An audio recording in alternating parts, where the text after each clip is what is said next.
Lo spaccio di droghe pesanti e il conseguente incremento del degrado in alcune zone di Venezia, di Mestre e di Marghera hanno colpito ancora una volta l'attenzione della consigliera regionale Erika Baldin, capogruppo del Movimento 5 Stelle, che ha chiesto con Renzo Masolo di Europa Verde alla Regione Veneto l'aumento delle risorse e del personale destinato al SERD, Servizi per le Dipendenze, di queste aree. Una conseguenza dello spaccio sono i recenti episodi di risse e bivacchi a cui la stessa popolazione dei sestrieri interessati ha risposto con la lenzuolata dello scorso 29 agosto.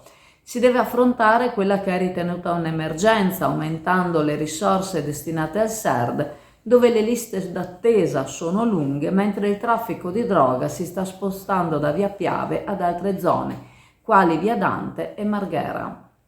Buongiorno, sono Roberto Pincerato, presidente di IODA, il tuo consulente assicurativo.